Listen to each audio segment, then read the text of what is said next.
So welcome back everyone. Now we continue the next question. So in this question we have given that the dispersion relation of a gas of non-interacting boson in d dimension ek is equals to dispersion relation हमें दे रखा है a k raised to the power s where a and s are positive constant. Bose-Einstein condensation will occur for all values. ठीक है and D dimension में कोई case दे रखा है. सो बोस आइंस्टाइन कंडेंसेशन के लिए जो हमारी कंडीशन थी वो कंडीशन क्या थी e raised to the power d by s minus 1 is greater than 0. ठीक है. सो हमारा जो d by s minus 1 था वो ग्रेटर देन इक्वल टू 0 होना चाहिए, ग्रेटर देन 0 होना चाहिए. So we can write it d by s is greater than 1. So d is greater than s. So मेरा जो d है डायमेंशन है वो ग्रेटर देन होनी चाहिए डिस्पर्जन रिलेशन की जो k की पावर s है उससे ज्यादा. So option 1 is correct. So it is quite easy question. हमें बस ये कंडीशन याद रखनी है, ये कंडीशन बहुत इंपॉर्टेंट है. अगले क्वेश्चन की तरफ बढ़ते हैं. इस क्वेश्चन में दे रखा है that the volume and the temperature of a spherical cavity filled with black body radiation. ठीक है. Are we at 300 Kelvin respectively if the expand adiabatically to the volume 2V. So initially मेरे पास जो volume V है and this is 300 kelvin पे है. उसके बाद adiabatically adiabatic expansion से ये जा रही है 2V एंड टेम्परेचर जो फाइनल है मेरा वो. सो ये फाइनल टेम्परेचर किसके बराबर होगा हमें ये फाइंड करना है. ठीक है. सो हमें पता है कि that for adiabatic condition for adiabatic हमें पता है कि that P V raise to the power gamma जो होता है वो कांस्टेंट होता है. ठीक है. सो गामा जो मेरा है वो ब्लैक बॉडी के लिए 4/3 होता है. ठीक है, ये याद रखना है. ये कैलकुलेट भी कर सकते हैं, मैंने प्रीवियस क्वेश्चन में करवाया भी है. So gamma is equal to 4/3 है. ठीक है. So P V raise to the power gamma, gamma की जगह 4/3 is equal to constant. So इसको हम इस तरीके से लिख सकते हैं that P V and V raise to the power 1/3 is equal to constant. ठीक है. सो यहाँ से V raise to the power 4/3 हो जाएगा. एंड आइडियल गैस कंडीशन से हमें बताया P V is equal to R T होता है, आर जहाँ कांस्टेंट होता है. सो ये हो जाएगा T V raise to the power 1/3 is equal to constant. ठीक है. अब मैं जी क्या करता हूँ उसका क्यूब कर देता हूँ दोनों side. So this will equals to T cube V is equals to constant. ये मेरे पास वैल्यू आ जाएगी T cube V is equals to constant. So for given process ये कांस्टेंट के बराबर है. सो मैं इसको ऐसे लिख सकता हूँ T1 cube V1 is equals to T2 cube V2. ठीक है. सो इस तरीके से हम इसको लिख सकते हैं. सो सोल्व करेंगे इसको. सो हमें मिलेगा T1 की वैल्यू में दे रखी है T100 केल्विन एंड इसका क्यूब एंड वॉल्यूम में दे रखा है V. And the second condition के लिए हमें टेम्परेचर T फाइनल तो हमें कैलकुलेट करना है. तो उसका क्यूब एंड वॉल्यूम जो मेरा हो जाता है वो 2V हो जाता है इस बार. ठीक है. सो यहाँ से जो मेरा V से V कैंसिल आउट हो जाएगा and I left with this will equals to 300 का cube upon upon complete 2 is equals to T final का क्यूब. सो यहाँ से मैं लिख सकता हूँ T final is equals to 300 divide by 2 raise to the power 1/3. ठीक है. So 2 raise to the power 1/3 से अगर मैं 300 को डिवाइड करता हूँ so I left with 240 kelvin.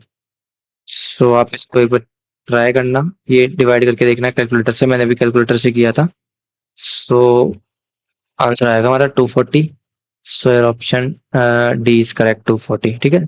So quantum state से हमारे पास जो क्वेश्चन है वो इजी क्वेश्चन आ रहे हैं. ठीक है. क्वेश्चन नंबर 13 पे चलते हैं. 13 पे 2020 का क्वेश्चन है, लेटेस्ट क्वेश्चन है सारे ये. The spin of fermion of mass m and 4m are in harmonic potential Vx is equals to, हमें ये दे रखा है विच ऑफ द मास हमारे पास एक m है और एक 4m है. Which of the configuration of four such particles have lower value of ground state? सो मैं ये 4 कंडीशंस दे रखी है, इन कंडीशन में किसके लिए जो एनर्जी है मेरे पास, एनर्जी वो लोवेस्ट होनी चाहिए। सो एनर्जी लोवेस्ट होगी, ठीक है। सो अब हम यहाँ पे सोल्व करते हैं। सिंस हमें पता है कि जो पोटेंशियल होता है वो कितना दे रखा है हमें, हाफ के एक्स स्क्वायर, और मैं इसको इस तरीके से लिख सकता हूँ half m omega square x square, ठीक है। सो ये आप सबको पता है। So for mass m, m के लिए मैं इसको सोल्व करूंगा तो मेरा पोटेंशियल आ जाएगा half m omega square x square, और इसके करस्पॉन्डिंग जो मेरे पास एनर्जी वैल्यू आएगी ई ऑफ एन, वो आ जाएगी मेरी n plus half h cross omega. And for mass मेरा फोर एम के लिए जो मेरे पास पोटेंशियल आएगा वो कितना आएगा, half four M omega square x square. So मैं इस ओमेगा के साथ लिख देता हूँ फोर को, से टू ओमेगा का होल स्क्वायर हो जाएगा। सो मेरे पास जो एनर्जी आएगी वो आ जाएगी n plus half h cross into two omega, ठीक है। ये टू ओमेगा के करस्पॉन्डिंग मेरे पास एनर्जी आ गई। सो ये एनर्जी मेरे पास आ गई। सो इसके करस्पॉन्डिंग हम एनर्जी लेवल्स ड्रॉ कर लेते हैं, ठीक है। सो दिस वन, ठीक है, and similar for here for mass, ठीक है। सो मैं ये लिखता हूँ, ये मेरा है for M mass, and this one for M mass. So M mass के लिए जो मेरा वैल्यू आ जाएगी वो कितनी आ जाएगी, H cross omega by to, अगर मैं एन की वैल्यू 0 रखता हूँ, ठीक है। एन की वैल्यू मैं 1 रखता हूँ तो ये हो जाएगा 3/2 h cross omega, then 5/2 h cross omega, and then 7/2 h cross omega. Similarly मैं एन की वैल्यू कितने रखता हूँ, 0 रखता हूँ तो ये मेरे पास हो जाएगा एच क्रॉस ओमेगा, ये 3 एच क्रॉस ओमेगा, ये 5 H cross omega, and this one is 7 H cross omega. So these are the energy levels for mass m and sorry mass m and 4m, ठीक है। Energy levels मैंने draw कर दी है। अब क्या करते हैं हम, अब इन चार ऑप्शंस को वन बाय वन सोल्व करके देखते हैं कि किसके लिए एनर्जी सबसे कम आती है, ठीक है। सो ऑप्शन ए मैंने चूज करा। ऑप्शन ए के लिए 4 particle in mass M. So 4 particles in M state, M mass के चारों पार्टिकल होंगे फिल। सो मेरे पास जो एनर्जी कितनी आ जाएगी, वो आ जाएगी, सपोज अगर एम मास के 4 पार्टिकल्स है मेरे पास, फर्मियोन्स है। सो दो इसमें भरी जाएंगे एंड दो इसमें भरी जाएंगी अपोजिट स्पिन वाले। सो ये हो जाएगा मेरे पास 2 h cross omega by two plus 2 3/2 h cross omega. So this will turns out to be 4 h cross omega इस वाले केस के लिए। बी वाले केस के लिए फोर पार्टिकल्स जो मेरे 4m स्टेट में चले जाएंगे। सो इसके लिए भी सिमिलर मेरे पास जो एनर्जी आ जाएगी वो आ जाएगी 2 into h cross omega plus 2 into 3 h cross omega. So this is 6 and 2 8 h cross omega. मेरे इसके लिए आ जाएगी। फिर देन सी, ऑप्शन सी के लिए 1 particle in mass m and 3 particles in mass 4m। So 1 particle in mass m में आ जाएगा, सो 1 into h cross omega by 2 plus 2 into h cross omega, क्योंकि देखो 1 इसमें जाएगा, ठीक है। देन उसके बाद 2 इसमें जाएंगे एंड 1 इसमें जाएगा, and plus 1 into 3 h cross omega. So इससे जो मेरे पास वैल्यू आएगी 11/2 h क्रॉस ओमेगा इससे आ जाएगी, ठीक है। एंड फोर्थ वन जो डी है मेरा, उसमें क्या जाएगा, 2 particle in mass m and 2 particles in mass 4m। So इसके करस्पॉन्डिंग जो वैल्यूज आएगी मेरे पास 2 into h cross omega by 2 plus 2 into h cross omega. So this will turns out to be 3 h cross omega, ठीक है। So यहाँ पे 3 h cross omega, यहाँ पे 11/2 जो कि 5 के बराबर होता है, ये 8 है, ये 4 है। सो मिनिमम जो एनर्जी मेरे पास आ रही है वो इस केस डी वाले केस के करस्पॉन्डिंग आ रही है। So option D is correct, ठीक है। सो आई होप आपको ये क्वेश्चन समझ में आया होगा। नेक्स्ट क्वेश्चन की तरफ बढ़ते हैं। Question number 14।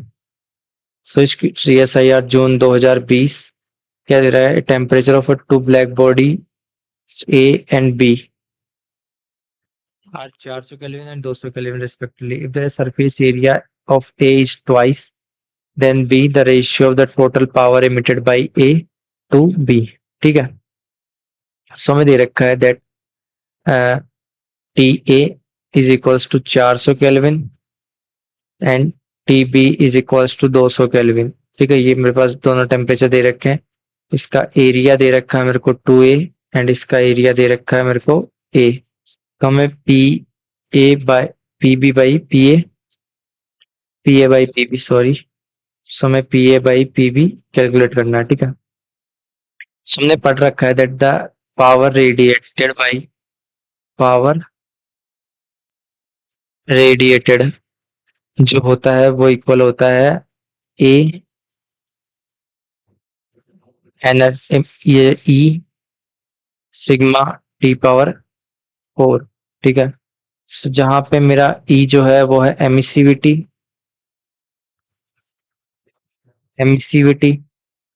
और इसको मैं ले लेता हूँ एमिसिविटी को 1। सिग्मा जो मेरा है वो स्टीफन कांस्टेंट है। ए जो मेरा है वो एरिया है एंड टी जो मेरा है वो टेम्परेचर है।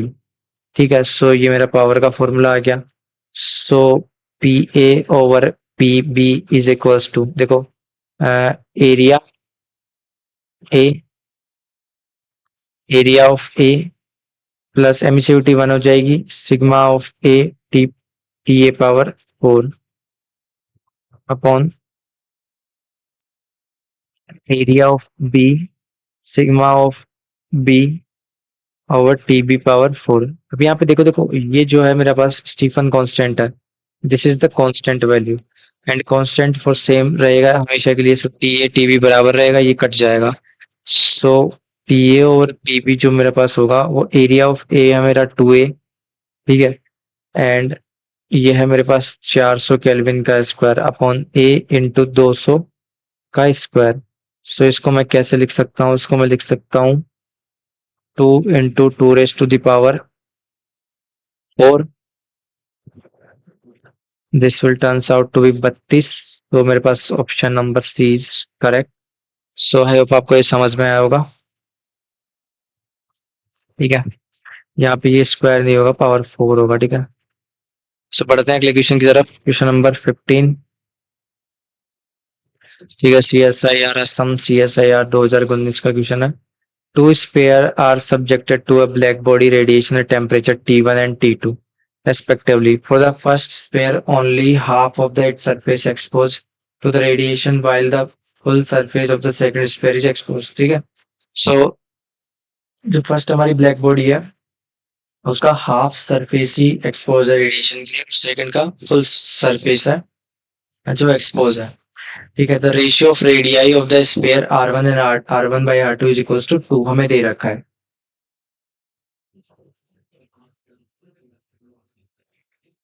दिया है if the force due to the radiation pressure on the two sphere are the same, the ratio of T1 by T2 हमें फाइंड करना है। ठीक है, so ratio by T1 by T2 find करना है।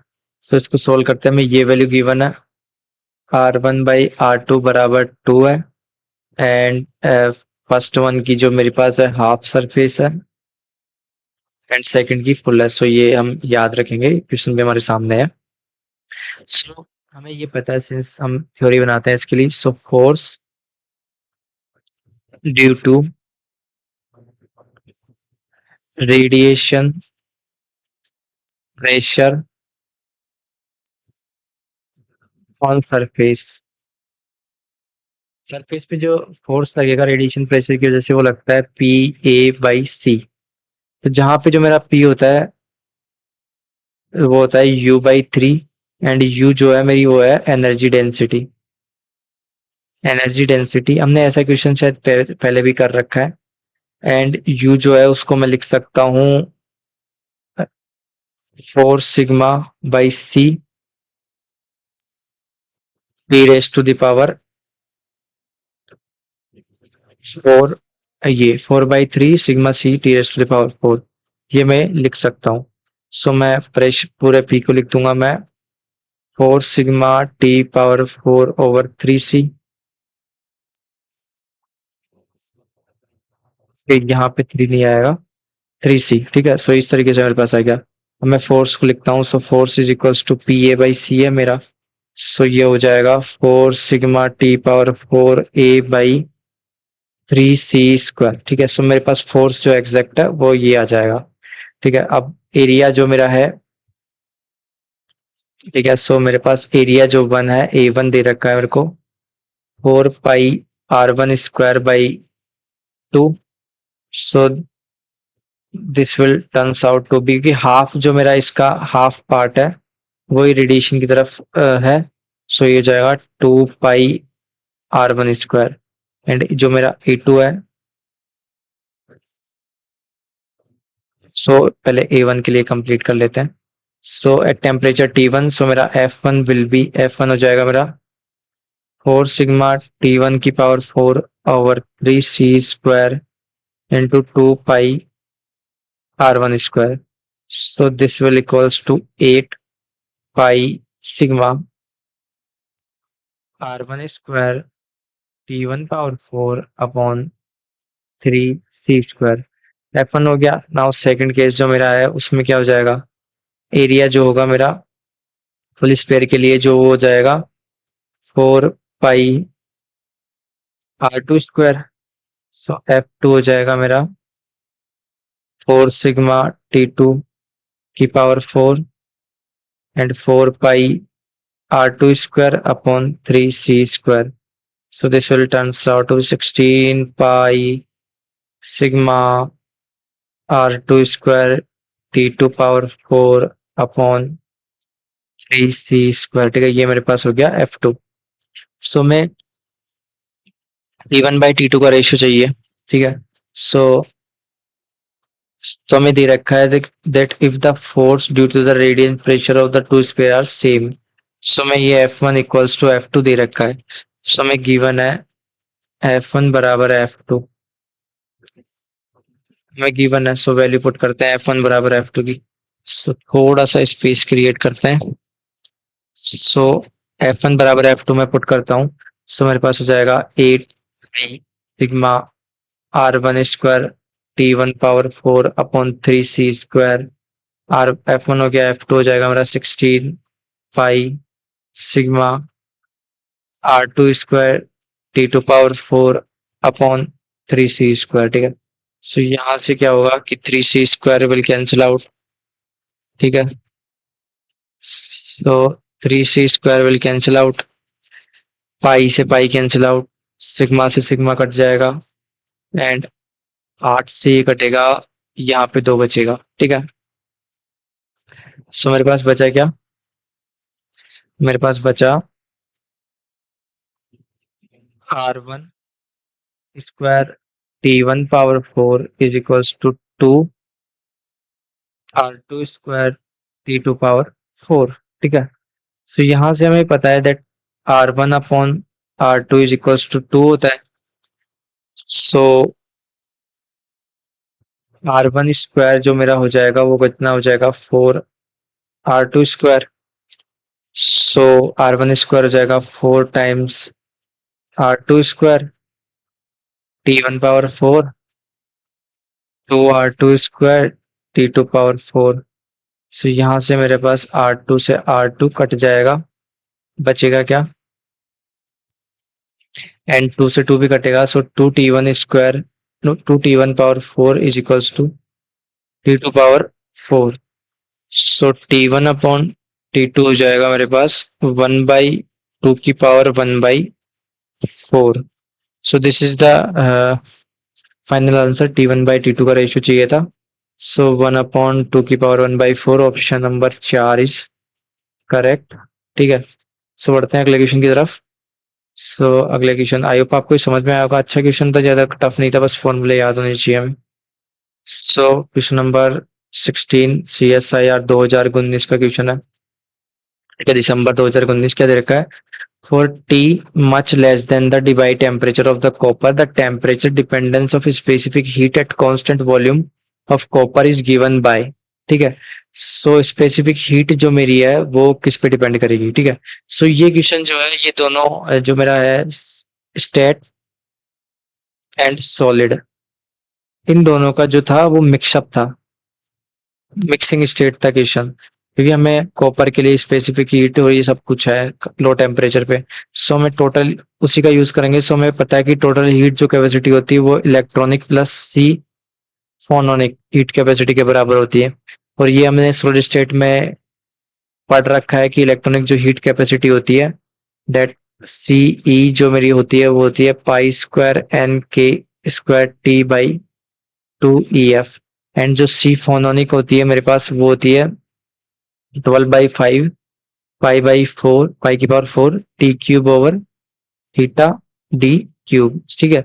सो यहाँ से जो मेरे पास जो टर्म निकल के आएगी total specific heat capacity for the copper, वो आ जाएगी इलेक्ट्रॉनिक के लिए मान लो अल्फा, अल्फा ए लिख लेता हूँ 8 × T plus B × T³ so total जो स्पेसिफिक हीट कैपेसिटी जो मेरी होगी वो इस तरीके से डिपेंड करेगी AT and BT³। So option number 2 is correct.